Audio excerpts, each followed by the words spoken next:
Alright, salut gang! J'espère que ça va bien pour toi de ton côté. Aujourd'hui, vidéo quand même super cool. J'ai une idée comme un peu intéressante pour vous expliquer ça. On va parler des VLAN. On en a déjà parlé un petit peu, mais comment on les configure, puis on va faire une petite démo pour justifier ce qu'on a déjà vu dans la partie un petit peu plus théorique dans la précédente vidéo, où est-ce qu'on expliquait ce qu'est un VLAN, comment ça fonctionne. Fait que allons-y avec ça. J'ai ici trois commutateurs. Switch 1, on peut l'ignorer pour le moment. Elle va juste nous permettre de brancher Switch 1 et Switch 3 ensemble. Fait qu'on va brancher Switch 2 à Switch 1, Switch 1 et Switch 3 pour faire comme un lien entre les deux parties de réseau. Mais pour le moment, on va juste focuser sur la partie de gauche. Mais on a deux réseaux. VLAN 10, on se rappelle, un VLAN, c'est juste une manière de dire au commutateur dans quelle gang que tu es. Nous, on a dit un petit peu. Fait un VLAN, ça a un lien avec le réseau, dans le sens qu'il y a un VLAN pour chaque réseau, sous-réseau, ça c'est clair, mais le commutateur se fout des adresses IP, se fout des subnets, des masques, il ne connaît rien de ça, justement, il a besoin des numéros de VLAN, il a besoin des réseaux virtuels, des VLAN, pour pouvoir dire dans quelle gang que tu es, parce qu'il ne sait pas, lui, le réseau dans lequel tu es, il regarde juste la couche liaison de données. Fait qu'on a deux réseaux / deux VLAN. Donc, VLAN 10 qui est pour prof 192.168.10.0, VLAN 20 192.168.20.0. Les deux, c'est des /24. J'ai pris VLAN 10 puis pour prof puis 20 pour étudiant. Pourquoi? Juste parce que il y en a un qui termine par 10.0, l'autre 20.0. Est-ce que c'est important? Non, j'aurais pu prendre VLAN 247 ou 69 ou 18 ou ce que j'aurais voulu. C'est pas important. Le numéro n'est pas significatif à l'adresse IP ou au sous-réseau ou quoi que ce soit.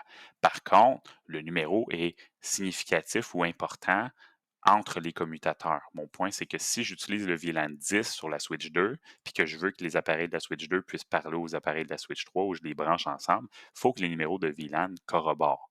Fait que VLAN 10 ici, VLAN 10 ici, VLAN 20, ainsi de suite. Sinon, c'est l'anarchie puis le chaos, puis on n'aime pas ça dans le réseau.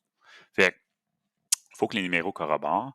Puis, le nom, OK, on peut donner un nom, VLAN. Le nom, lui, on s'en fout. Tu peux l'appeler ce que tu veux. Il n'est même pas important entre les appareils. Seul le numéro l'est. Naturellement, on utilise quand même le même nom partout pour être euh, bien structuré, mais c'est pas pertinent ou significatif pour l'appareil. All right. Fait que j'ai 6 profs, 6 étudiants, mais dans la partie de gauche, 3 profs, 3 étudiants. Les ports 0 à 12 ou 0,1 à 12, fait que F01 F0/1 jusqu'à 12, c'est pour les profs. 13 à 24, c'est pour les étudiants. Avec la moitié pour les étudiants, la moitié pour les profs. C'est-tu réaliste? Non. Est-ce que c'est important? Non. J'aurais pu dire port 1, 18, 27. J'aurais pu prendre plein de ports aléatoires, mais juste pour garder ça clean, propre, simple. La moitié pour les profs, l'autre moitié pour les étudiants. J'ai fait la même chose de l'autre côté. Puis, les adresses .10, c'est pour les profs ou étudiants 1, 11, 2, puis 12 pour le 3, 13, 14, 15 pour 4, 5 et 6. Fait que prof 1, c'est 192, 10.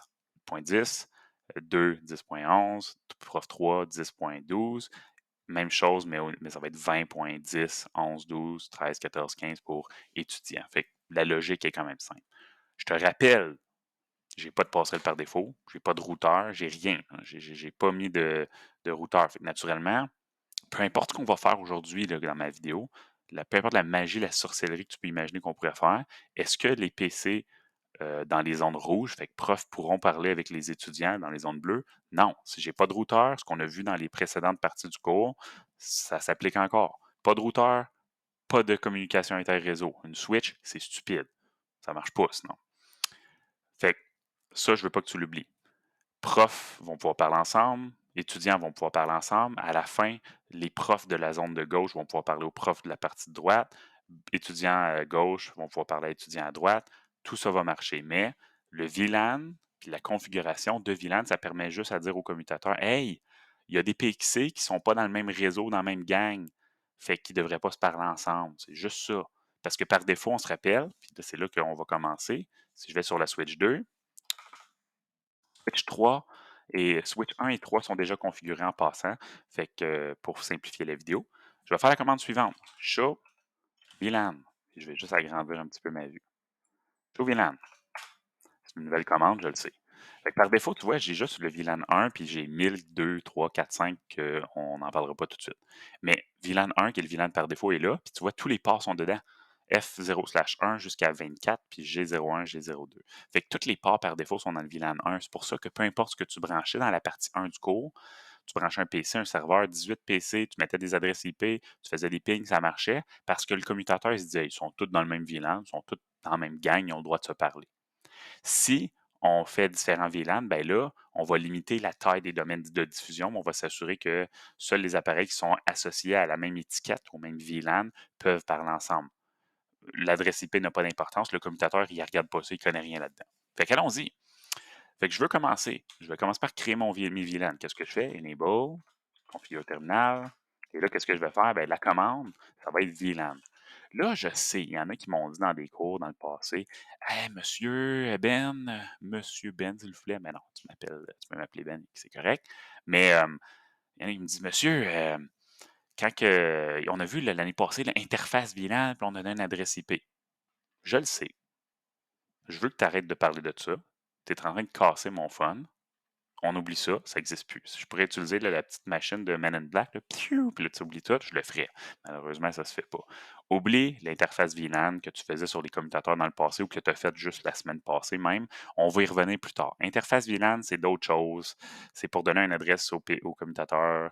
Ça sert à du routage pour des commutateurs multicouches. Ça permet de faire différentes choses, mais ça n'a pas rapport avec le VLAN en tant que tel, pour le moment. Fait que les VLAN, pour les configurer, la commande, c'est quoi? VLAN. Je vais faire VLAN 10 pour configurer VLAN 10. Je tombe dans le mode configuration du VLAN, puis là, je peux faire point d'interrogation. Tu vois, je n'ai pas beaucoup d'options. Exit pour revenir en arrière, name pour lui donner un nom, no pour pouvoir enlever le nom, disons. Puis remote span, c'est du dépannage plus avancé. On va en parler plus tard. Fait que je vais faire la commande name, puis je vais lui donner un nom. Fait que je vais l'appeler prof, parce que c'est ça qu'on a dit. Est-ce que je suis obligé de suivre la même nomenclature partout? Non, ce n'est pas significatif le nom, mais parce qu'on est des humains et qu'on a un cerveau, on va essayer de faire quelque chose d'intelligent puis de mettre le même nom partout pour ne pas se donner des mots de tête dans le futur. OK. Je vais faire le deuxième VLAN. Je te donne un truc, tu peux faire la même commande VLAN 20 directement dans le mode ici. Tu n'as pas besoin de faire exit. Ça va marcher, mais tu peux aussi faire exit, de faire VLAN 20. Les deux vont marcher. Tu vois, regarde, même VLAN 20, ça marche encore. Tout ça pour dire. Je donne un nom, on va l'appeler étu. Fait qu'on a créé le VLAN pour les profs, créé le VLAN pour les étudiants. Je fais end, faire la sauvegarde. Show, VLAN encore. Et là, regarde, on voit quelque chose de nouveau apparaître. Prof et étu est apparu, mais il n'y a aucun port d'associé au VLAN. Ils sont encore tous associés au VLAN 1. Fait que si je veux aller associer des ports au VLAN 10 et 20, comme dans ma topologie ici, ben, il va falloir que j'aille faire des petites configurations. On va aller faire ça ensemble. Configure terminal. Puis là, on va faire quoi? On va aller configurer les interfaces. Je peux configurer individuellement les interfaces comme d'habitude. Hein? Interface F0/1, c'est pour prof 1. Je préfère ça, puis après ça, je ferai les commandes. Mais si je veux, je peux configurer toutes les interfaces d'un seul coup.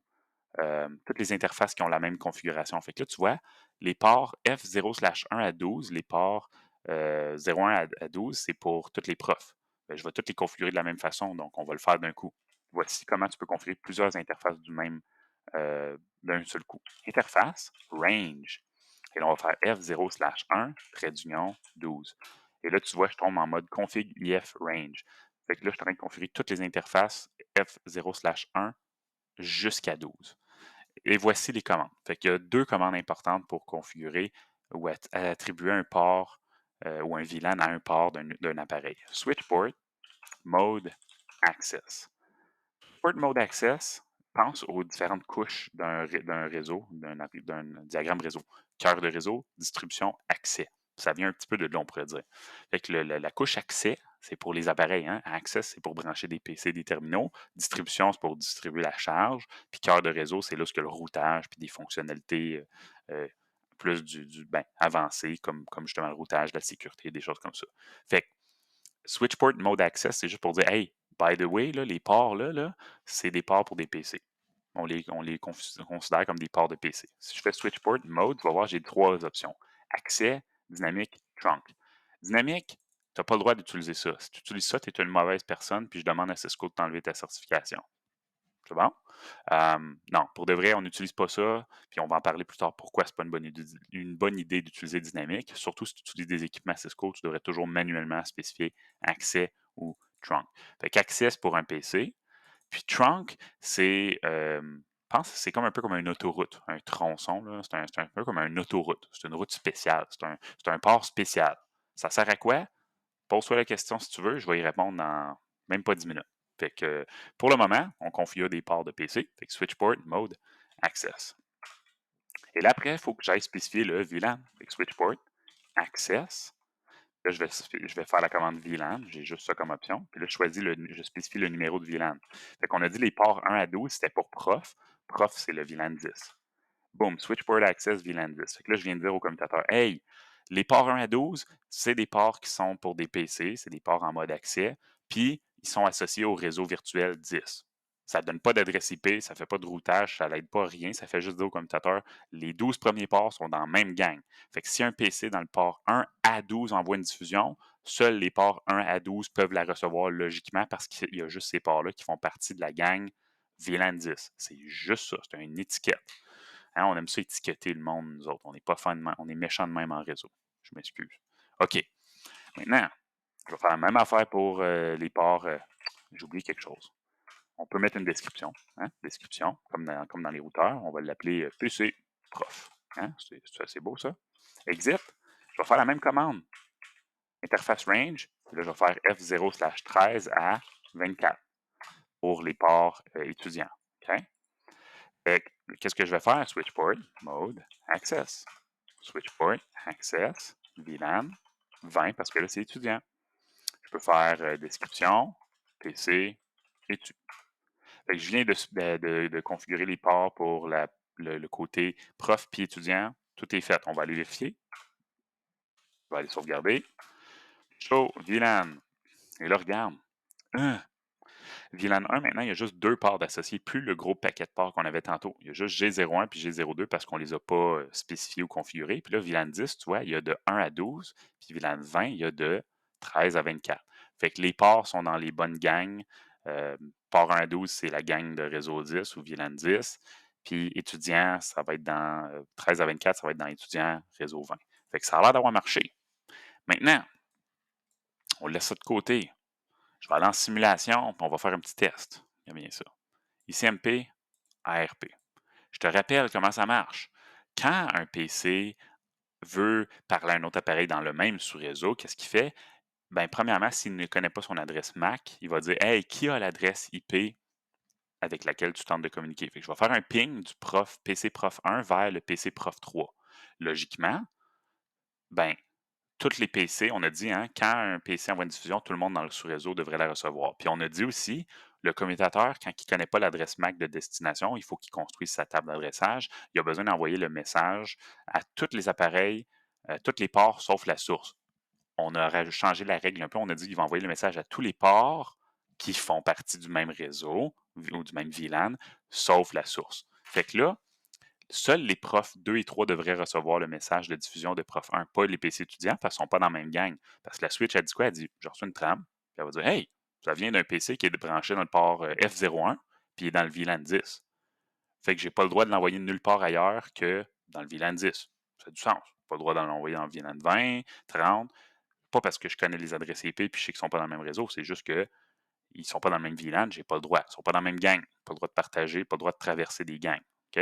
C'est un peu le même que le commutateur fait. Fait que PC Prof 1, allons-y, allons-y. Il y a déjà son adresse IP, tout ça. Ping 192.168.10.12, fait que Prof 3. Et là, regarde bien ce qui se passe. On a deux messages, deux paquets. On va juste minimiser ça ici. Et voilà. OK. Fait que tu vois, on a un paquet ICMP puis un paquet ARP. Pourquoi? Ben, on a le paquet ARP pour pouvoir découvrir. Fait que là, tu vois, un paquet ARP qui s'en va du PC prof 1 vers la switch. La switch va l'envoyer où? Roulement de tambour, juste prof 2 et 3. Il y en a un des PC prof, le prof 2 va dire c'est pas pour moi, il va l'ignorer ou le discard, hein, le jeter aux poubelles. Prof 3 va répondre, il va l'envoyer à switch 2, puis prof 1 reçoit. Si on n'aurait pas eu de VLAN, si on aurait juste eu VLAN 1 par défaut, qui aurait reçu le message? Tout le monde. Parce que le commutateur a dit, je ne sais pas c'est quoi leur adresse IP, moi, ils sont tous dans le VLAN 1, je l'envoie partout. OK? Aussi simple que ça.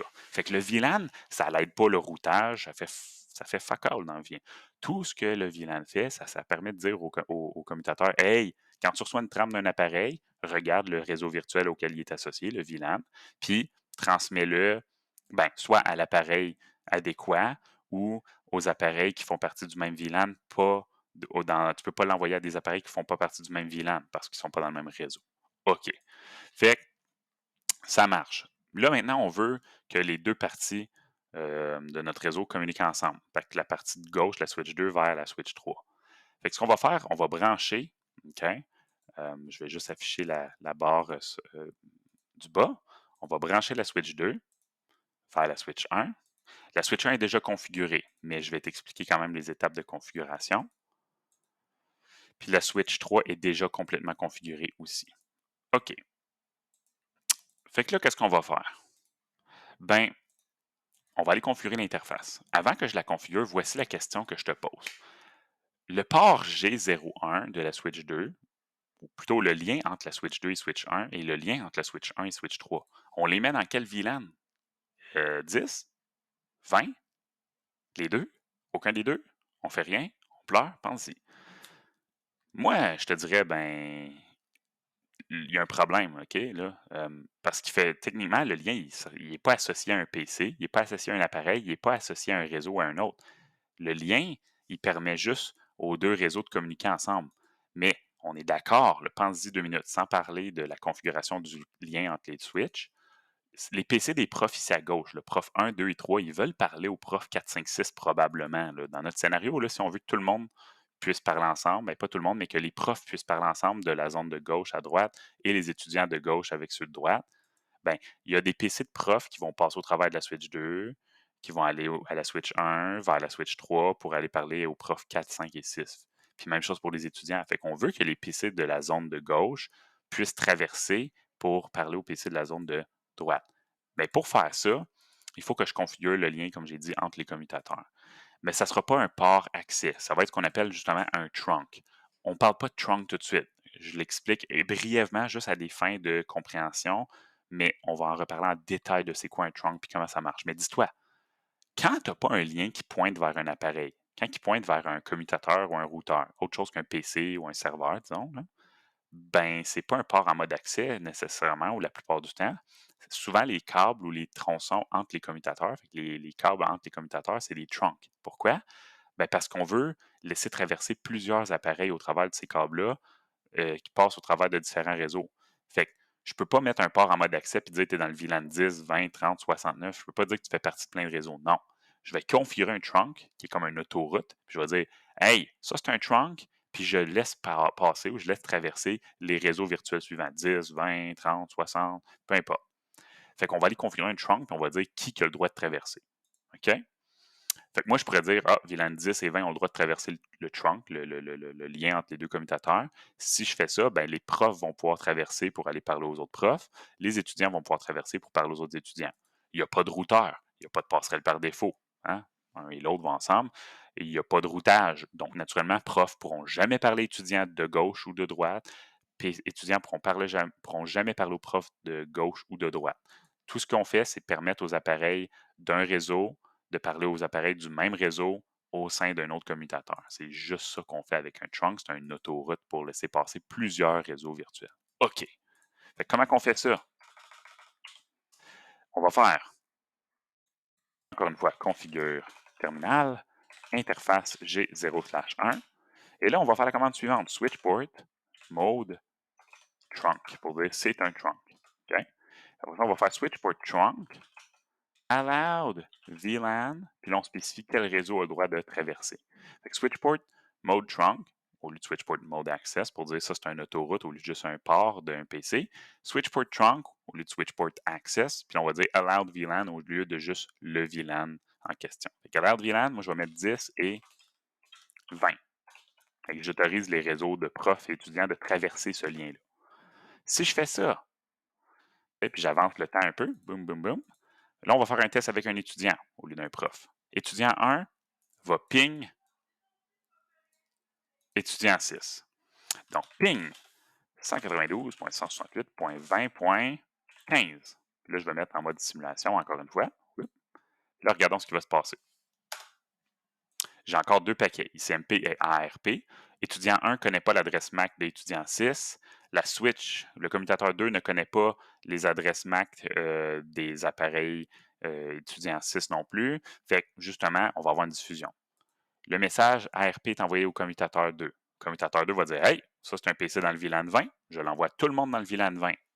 Il va l'envoyer à qui? À étudiant 2, 3, mais aussi à la switch 1 parce qu'on a autorisé le VLAN 20 et 10 aussi à traverser cette autoroute-là, ce chemin-là. C'est juste ça.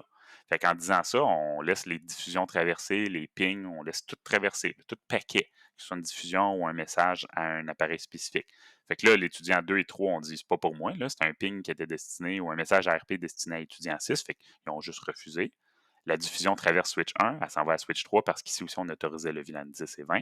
Puis là, la switch 3 fait quoi? Elle envoie tout le monde dans la zone en bleu. Tout le monde dans la zone en bleu le reçoit. Il y a juste un appareil qui répond, puis on traverse. Les mêmes principes qu'on a vu dans la zone de gauche s'appliquent, c'est juste que là, avec le trunk, avec le tronçon, on est capable de faire ça. Mais là, pour te justifier justement comment marche le trunk, OK? Mais je ne veux pas te montrer tout le détail. Si je fais un changement, là, puis qu'à la place, disons, j'autorise juste le VLAN 20. Je n'autorise pas le VLAN 10. Tu vois, j'ai enlevé 10. Là, je permets juste 20. Je vais faire la même chose sur la switch 1. Enable, config, interface G0/1, switch port trunk, allowed, VLAN, 20. Fait que là, le câble entre switch 2 et 1, j'autorise juste le VLAN 20, pas le 10. Ben là, prof, s'il essaye de faire un ping à un PC prof de la zone de droite, ça va-tu marcher? Non. On va l'essayer, regarde bien. Ping 192.168.10.15. Là, regarde, ça ne marchera pas. Les attaquants ont échoué. Je vais remettre la configuration comme elle était. On autorise les deux VLAN sur les deux switches. 10 et 20. Je vais avancer le temps pour que ça prenne effet. Je refais mon ping. Et là, regarde, mon ping a marché. Fait que le trunk ou l'autoroute, ça nous permet de dire, hey, quel réseau a le droit de traverser ou pas. Fait que moi, je pourrais dire, les profs n'ont pas le droit de parler aux profs de la zone de droite. Si je veux pas qu'il y ait trop de diffusion, parce que là, imagine, ça, c'est simple. J'ai une switch branchée à deux autres switches avec 6 PC de chaque côté. Mettons que j'ai des milliers puis des milliers de PC, là. Je veux peut-être pas que les PC dans une place puissent parler aux 9000 autres PC ailleurs, puis là, ça fait des grosses tempêtes de diffusion, des gros problèmes de vitesse puis de lenteur, puis tout ça, puis des grosses tables d'adressage MAC, ainsi de suite. Fait que là, tu vas réaliser peut-être tranquillement que le travail d'un architecte réseau qui doit décider tout ça, c'est pas facile. Fait que c'est pour ça que les trunks existent. Ça nous permet de dire, hey, quand tu veux aller parler à un autre switch, là, ben voici les réseaux qui ont le droit de traverser, les VLAN, pas les réseaux, OK, mais les VLAN.